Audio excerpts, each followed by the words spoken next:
안녕하세요. 오늘 소프트웨어와 AI를 강연할 한국건설기술연구원의 이종원 연구원입니다. 오늘 제가 강연할 제목은 사진 한 장으로 나쁜 창문인지 알 수 있다면? 라는 주제로 강연을 하고자 합니다. 문과생과 이과생이 모두 듣는 AI 강연을 지금부터 시작하겠습니다.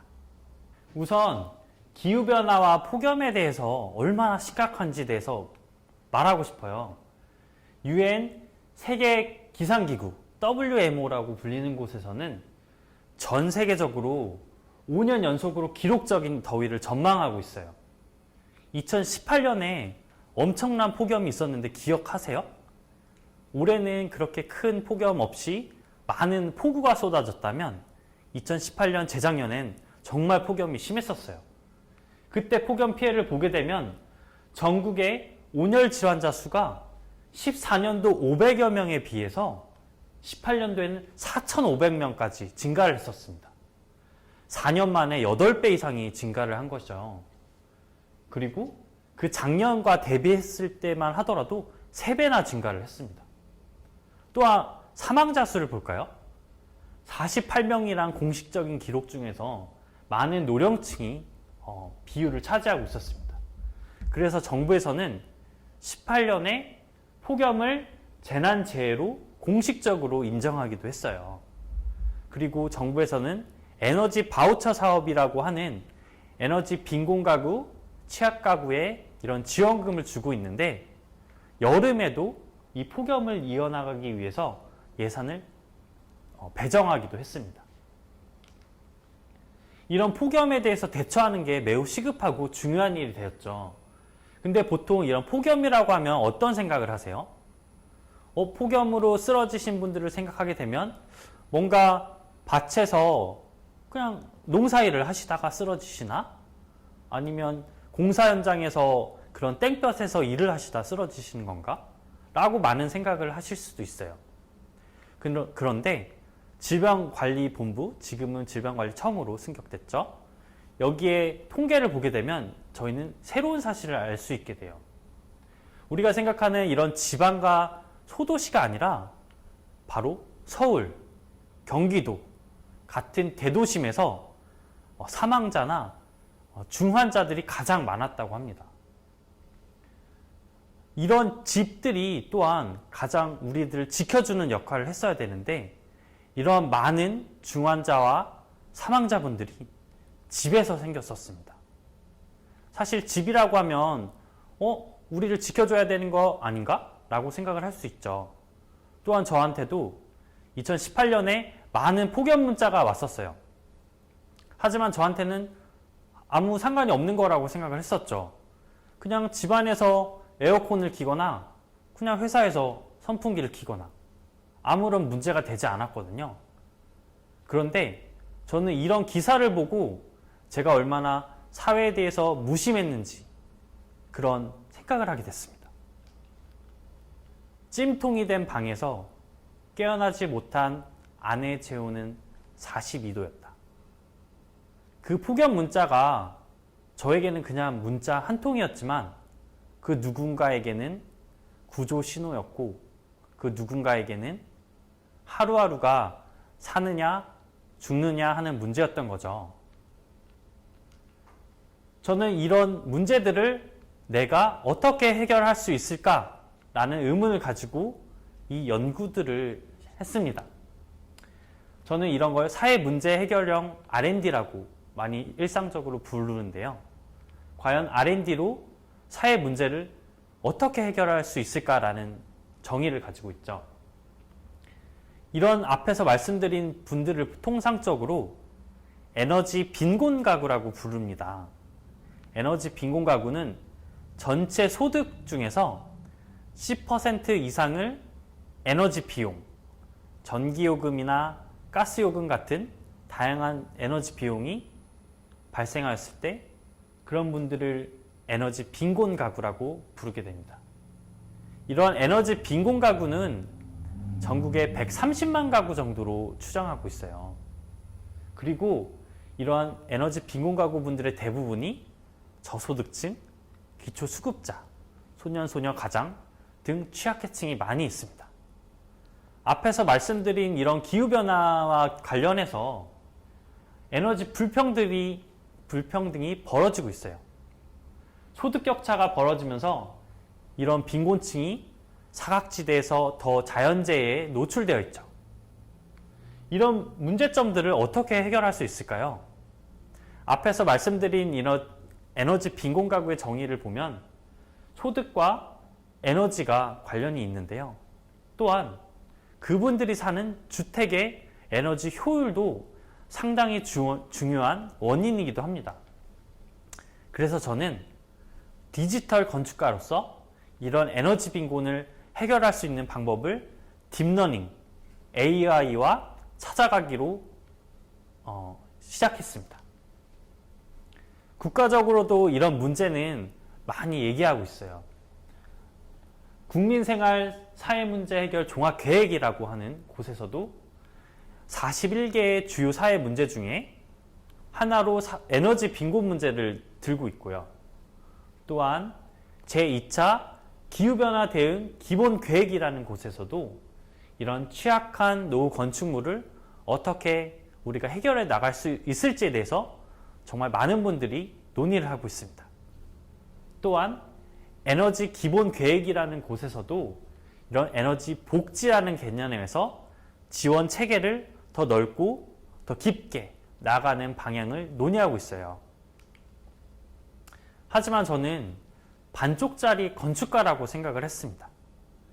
제가 논문이나 특허나 보고서나 여러 가지 공부를 했어도 사실은 에너지 빈곤 가구를 방문한 적도 없고 그분들을 뵌 적도 없었어요. 그래서 저는 첫 번째로 하게 된 것이 전문가분들 그리고 실제로 그런 분들을 알고 계신 분들을 만나기 시작했습니다. 이런 집들도 있었어요. 우리가 이런 집들을 찾아가기 위해서는 그분들에 대한 주소, 데이터가 있어야 되는데 그런 주소조차 없어서 어떠한 봉사자분들이 분필과 매직으로 그분들의 주소를 쓰고 있었죠. 이러한 현실 속에서 저는 이분들에 대한 데이터를 모으는 게 첫 번째 제 역할이라고 생각을 했습니다. 저는 디지털 건축가로서 그런 어떤 데이터를 모을 수 있고 그런 데이터 체계를 구조화할 수 있는 방법을 알 수 있지만 사실 그 데이터를 모으는 일은 매우 힘들었죠. 제가 할 수 있는 이런 역할뿐만 아니라 또 그런 데이터를 모을 수 있는 협업을 위해서 저는 시민단체를 찾아갔습니다.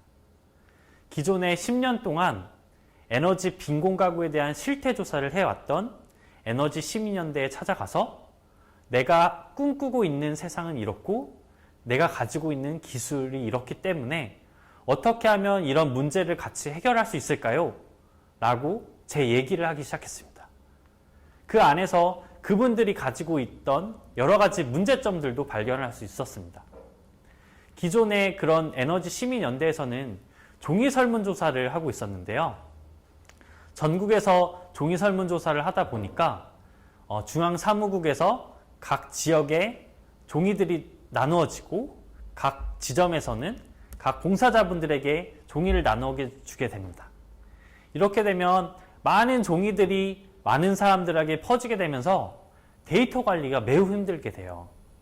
예를 들어 어떤 분이 어떤 종이를 빼먹거나 어떤 종이에 어떤 문항을 해주시지 않았다. 그런데 이게 결국에는 다 모여서 등기로 갔을 때는 그 데이터가 누락이 돼버린 거죠. 그리고 실시간으로 확인할 수 없기 때문에 여러 가지 비용과 시간 문제가 계속 증가했습니다. 이러한 종이 설문에 대해서 어떻게 하면 디지털 건축가로서 해결할 수 있었을까요? 우선 이런 문제점들에 대해서 시간과 비용을 절감하는 방법을 찾기로 했습니다. 그리고 그 데이터가 종이가 아니라 디지털로서 쌓일 수 있는 데이터베이스를 만들고 그 데이터베이스가 단지 텍스트로 보이지 않는 것이 아니라 우리가 누구나 확인할 수 있는 이런 시각화할 수 있는 방안을 찾기로 생각을 했죠. 이러한 기술적인 목표를 시민단체와 논의를 했습니다. 그렇다면 에너지 빈곤 가구에 대한 이런 건물 현황을 데이터를 만들자.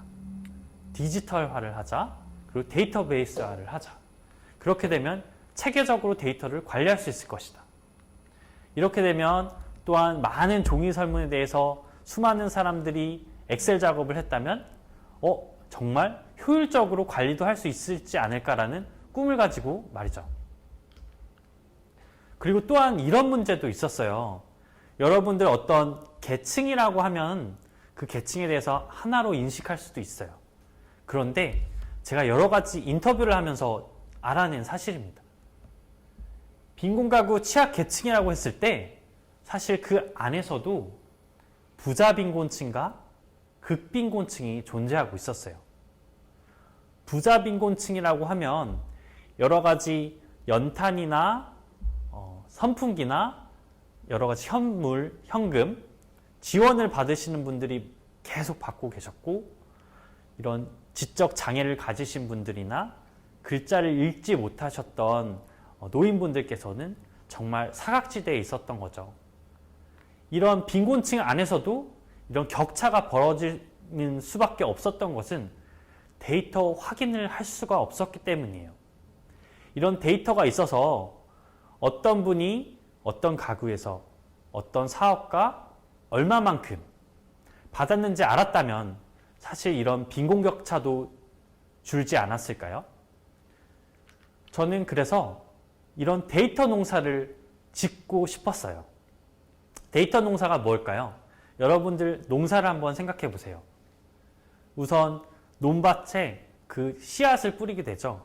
그 씨앗을 뿌릴 때 모내기를 하면서 그 마을에 많은 분들이 같이 나와서 어떤 줄을 긋고 그 안에서 같이 협업으로 씨앗을 심게 됩니다. 그리고 그렇게 많이 쌓여서 정말 봄과 여름을 거쳐 가을에는 다 같이 추수하는 과정을 겪게 되죠. 그리고 그 추수한 식량을 가지고 어느 창고에 넣고 그 창고에 넣어진 벼를 가지고 한 해를 나누게 됩니다. 이와 같은 개념으로 저는 데이터 농사라고 생각을 하게 됐어요. 우리가 지금 없는 데이터를 데이터 씨앗으로 다 함께 하나씩 심어보자. 그리고 이 데이터가 하나씩 심어져서 결국에는 데이터 베이스화가 될 것이고, 그 데이터 베이스에서 누구나 사용할 수 있게 체계를 만들어 보자 라고 말이죠. 저는 크게 이런 디지털 건축가로서 구조를 생각해 봤습니다. 크게 두 가지로 나눠야 했어요. 첫 번째는 그 데이터를 모아야 되기 때문에 그런 데이터 수집을 할 수 있는 프레임워크, 틀을 개발해 보자. 이런 데이터 수집을 하기 위해서는 우선적으로 핸드폰 같은 데이터 수집 도구를 개발하자. 그리고 그 데이터 수집에서 모아진 데이터, 텍스트, 그리고 사진을 한번 모으고 그 데이터 간의 관계를 매칭해 보자 라는 큰 그림이 하나 있었습니다. 이 데이터를 수집하기 위해서는 우선 설문 문항을 만들어야 됩니다. 어떤 데이터를 어떻게 모을지 정해야 되기 때문이죠. 그 에너지 빈곤 가구의 주거 환경과 사진을 모으기 위해서 그런 문항들 설계를 많은 연구자분들과 함께 회의를 진행했었습니다. 그리고 이렇게 만들어진 설문을 저희는 핸드폰을 이용하기로 했어요. 여러분들도 핸드폰으로 많은 어플리케이션을 쓰고 있죠. 그 앱에서 작동이 구현돼서 바로 봉사자분들이 어느 현장에 갔을 때 그 문항들을 바로바로 선택할 수 있는 그런 앱을 개발한 것이죠. 그런 앱에서는 바로바로 창문 사진, 그리고 여러 가지 사진들을 찍어서 업로드할 수 있는 이런 기능도 만들었습니다. 이런 창문과 관련된 문항 역시 매우 중요하죠. 그 창문이 나쁜지 좋은지에 대해서 알기 위해서는 판별할 수 있는 문항이 중요한데요. 7가지로 저희는 나누기로 했습니다. 그 7가지 대해서 이 창문에 대해서 좋은지 나쁜지는 1점에서 5점까지 점수를 매겨주세요라고 말씀을 드렸습니다. 매우 만족일 경우에는 5점, 불만족일 경우에는 1점, 이런 식으로 말이죠. 이렇게 됐을 경우에 통계적으로 여러분들 수학적으로 이렇게 그래프도 그릴 수 있죠. 각 7문항에 대해서 어느 집이 점수가 몇 점인지, 과연 그 창문이 어떤 문항이 나쁜지에 대해서 이러한 막대 그래프를 통해 바로바로 알 수 있게 된 거예요. 그리고 이런 각 항목이 1점에서 5점까지니까 7문항이니 총점이 35점이 나오겠죠. 그럼 35점부터 최저 7점까지 등급을 나눠보기로 했어요. 점수가 높은 거는 좋은 거고 점수가 낮은 것은 나쁜 거죠. 저는 그 중에서 신호등에 대한 컨셉을 사용하기로 했는데요. 우리가 파란불이면 길을 건너도 되고 빨간불이면 건너지 말라고 하는 것처럼 파란색은 상태가 좋은 창문, 빨간색은 불량한 창문. 그렇기 때문에 이 색깔만 가지고도 우리가 이 창문이 좋은지 나쁜지 점수뿐만 아니라 알 수 있는 것이죠. 이렇게 지도를 보게 되면 어떤 집이 에너지 빈곤 가구인지 그 빈곤 가구에서 창문이 좋은지 나쁜지 색깔로 바로 표현이 가능해요. 그리고 그 집이 몇 층인지에 대한 정보만 알게 되면 그 층 수를 올릴 수 있는 3D 건물도 나타날 수 있게 되죠. 그리고 그 건물 안에서는 그 창문이 어떠한 상태인지 또 다른 정보 데이터들이 어떠한지에 대해서 팝업으로 나타낼 수 있는 이러한 기능들을 만들었습니다. 이렇게 됐을 때 여러분들 우리 한번 전국 지도를 생각해 볼까요? 전국에 어떠한 집이 누군가 어떠한 항목이 나쁜지 빨간색인지 노란색인지 초록색인지 여러 가지 바로바로 알 수 있는 지도가 탄생할 수 있는 거죠. 이러한 데이터 플랫폼을 하는 데 있어서 첫 번째로 데이터를 모았다면 이 데이터를 분석하는 방법이 필요하죠. 저는 이런 데이터 중에 특히 이미지를 분석하는 방법을 사용했습니다. 그 분석하는 방법으로 AI를 활용한 딥러닝 기법을 활용하게 되었죠. 사실 우리가 주택이라고 하면 에너지라고 했을 때 너무 많은 부위와 요소가 있는 것 같아요. 그런데 창문이 전체 주택 안에 에너지의 30-40% 이상을 소비하는 부위이기 때문에 창문이 매우 중요하다고 생각을 했어요. 그리고 봉사자분들에게 이러한 사진을 찍어달라고 했을 때 아무거나 찍어달라고 하면 사실 찍기가 어렵거든요. 그런데 창문은 누구나 판별하기 쉽고 누구나 접근하기 쉬웠기 때문에 창문 사진을 모으기 시작했습니다. 열고 닫는 창인지 그 안에 있는 부위는 어떻게 되어 있는지 이런 요소들을 사진별로 분류해 나갈 수 있는 작업을 할 수 있을 거라고 생각을 했죠. 이러한 사진들을 가지고 저장을 하고 저장된 데이터를 분석하기 위해서 저는 벤치마킹을 했습니다. AI를 아시는 여러분들 중에 이미 이러한 이미지넷이라고 많이 들어보셨을 거예요. AI 쪽에서 이미지를 활용한 딥러닝 기법으로 매우 중요한 플랫폼이죠. 이러한 이미지넷은 크라우드 소싱이라는 기법을 사용했어요. 크라우드 소싱 기법은 어떤 한 사람만 모으는 게 아니라 누구든지 오픈 형식으로 접근해서 사진을 모을 수 있는 방식이에요. 예를 들어 누군가 창문 사진을 찍고 이것은 창문이에요 라고 이미지넷에 올리게 되면 아마존이라는 곳에서 인센티브를 주면서 그 사람들이 계속 자발적으로 사진을 올리게 하는 기법이죠.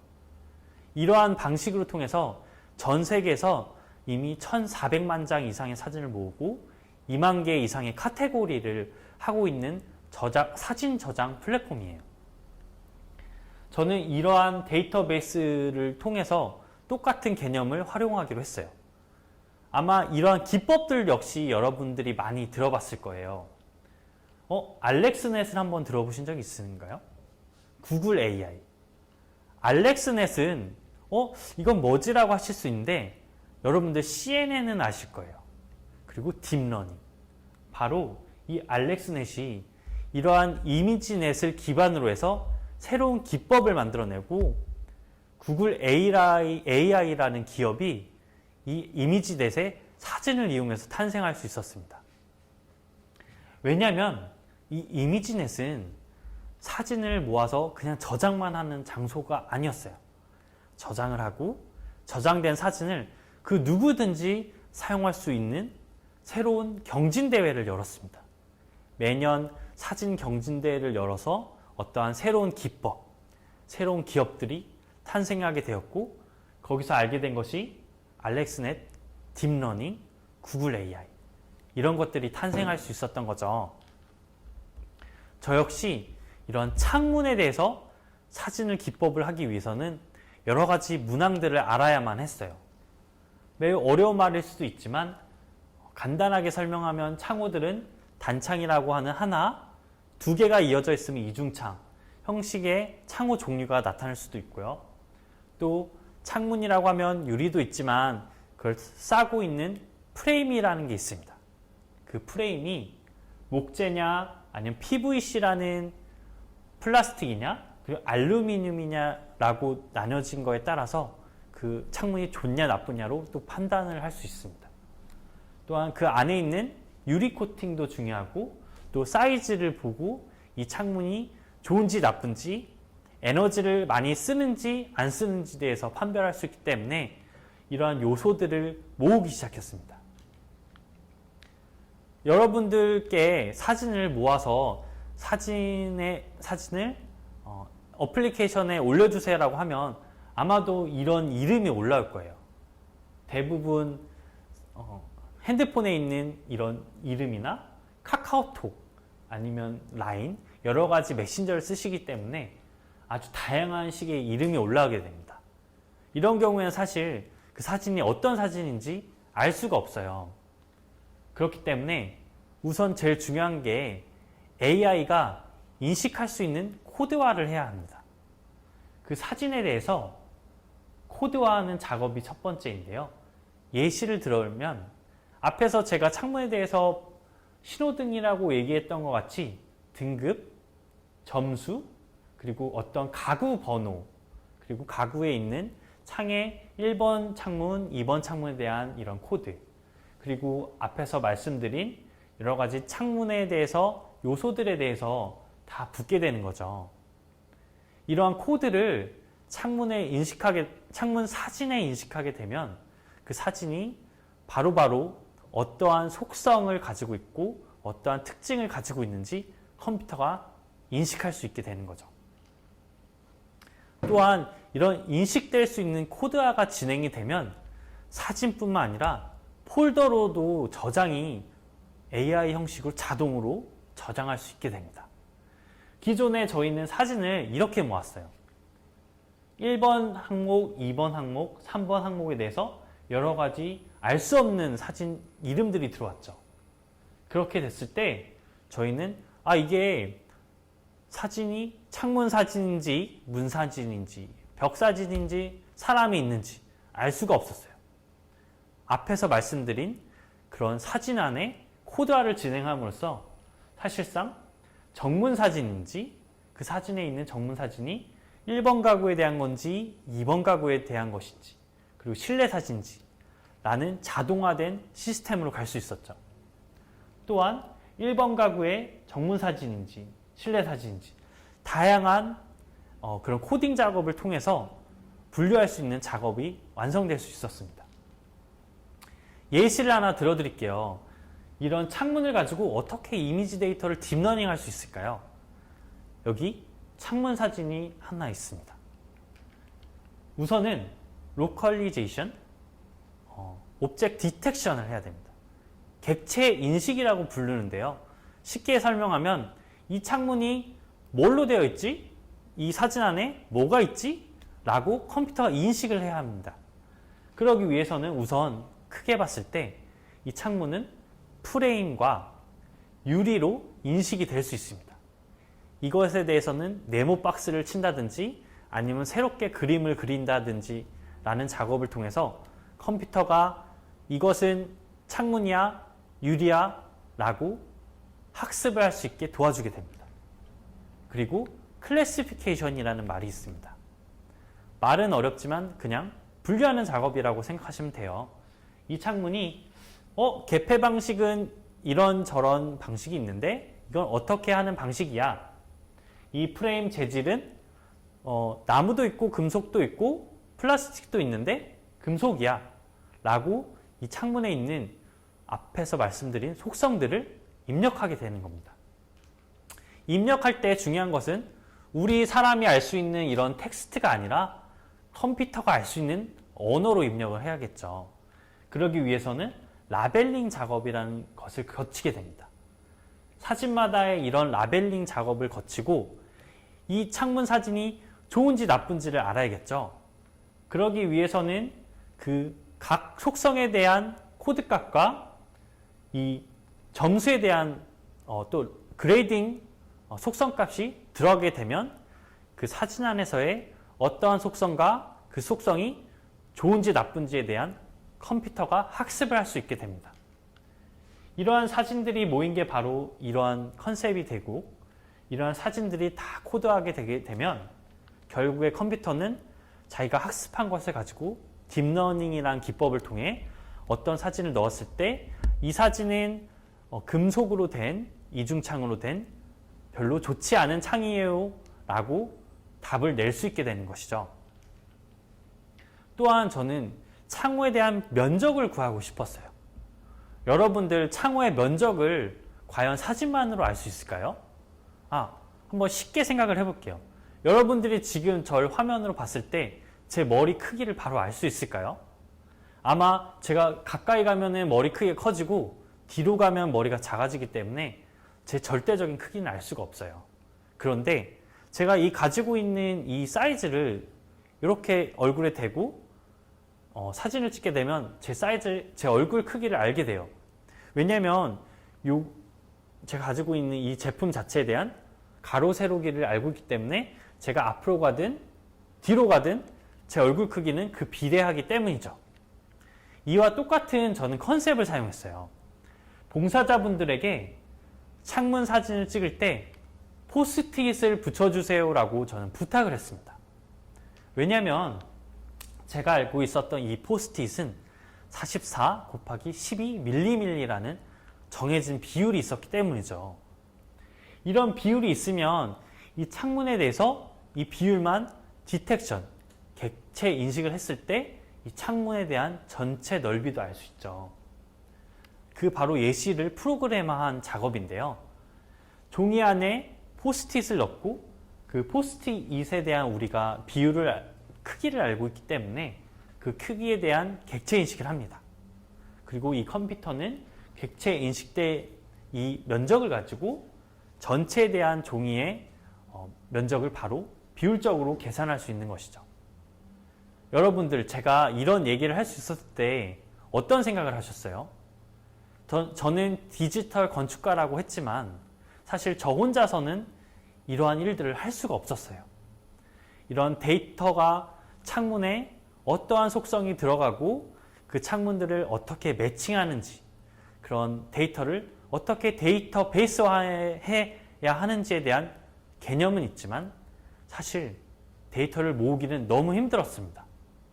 이런 데이터를 모아줄 수 있었던 여러 가지 봉사자분들, 시민단체들이 있었기 때문에 제가 이 일을 할 수 있었다고 생각을 합니다.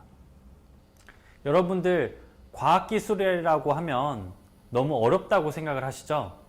하지만 과학기술은 어렵지 않아요. 제가 앞에서 말씀드린 것처럼 이런 데이터 하나하나 모으는 것 자체가 과학이거든요. 저뿐만 아니라 아주 많은 연구자분들이 여러분들의 도움을 요청드리고 있어요. 그랬을 때 여러분들이 해줄 수 있는 실태조사, 설문조사, 그리고 사진들, 이런 데이터 씨앗들을 꼭 나눠주세요. 누군가에게는 이 창문 사진이 그냥 창문 사진에만 불과할 수 있었어요. 하지만 저에게는 이런 창문 사진에 AI가 학습할 수 있는 정보를 넣고 이런 정보를 학습할 수 있는 새로운 기법을 제시하였고, 실제로 그 AI와 함께하면서 언젠가는 에너지 빈곤이 사라지는 그 날을 꿈꾸고 있습니다. 여러분들도 여러분들이 꿈꾸고 있는 그 무엇인가를 데이터, 과학, AI와 함께 언젠가는 이룰 수 있는 그날을 응원합니다. 감사합니다.